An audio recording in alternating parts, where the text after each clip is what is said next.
भयंकर राक्षस की आत्मा। एक पुराना खंडहर जैसा घर सामने खड़ा है। हवा में अजीब सी खामोशी है। घर के अंदर से एक डरावनी आवाज आती है, जैसे किसी ने चीखने की कोशिश की हो। एक व्यक्ति जिसका नाम अर्जुन है, घर के पास आता है। वह डर के बावजूद अंदर जाने का फैसला करता है। घर का अंदरूनी दृश्य अर्जुन धीरे धीरे घर में कदम रखता है। घर के अंदर का माहौल और भी डरावना है। दीवारों पर सीलन और घना अंधेरा फैला हुआ है।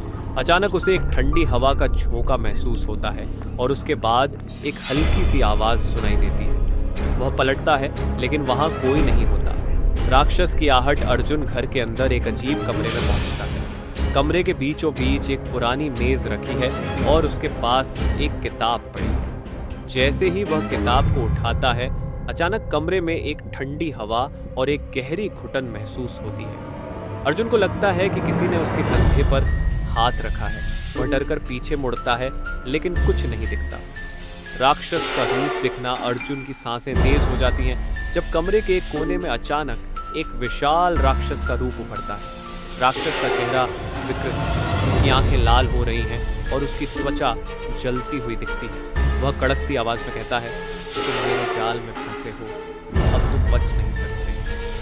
राक्षस धीरे धीरे अर्जुन के पास आता है और बताता है कि वह इस घर में एक काले जादू की वजह से फंसा है। वह भूत या आत्मा किसी एक व्यक्ति के जरिए अपना बदला लेना चाहता था, लेकिन समय के साथ वह खुद ही इस घर में कैद हो गया। अर्जुन को अब यह समझ में आता है कि वह राक्षस का शिकार बन चुका है। राक्षस अर्जुन को खत्म करने के लिए अपनी बाहें उठाता है।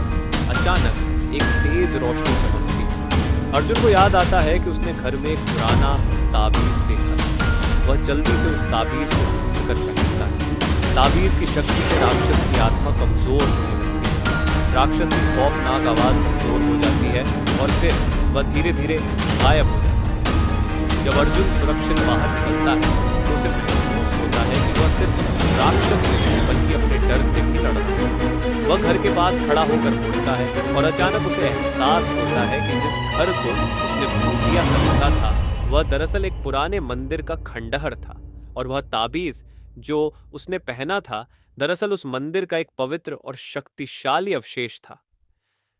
अर्जुन ने जिन हालात को भूतिया समझा था, वह दरअसल एक मंदिर के खंडहर में एक प्राचीन शक्तिशाली ताबीज के कारण हुआ था।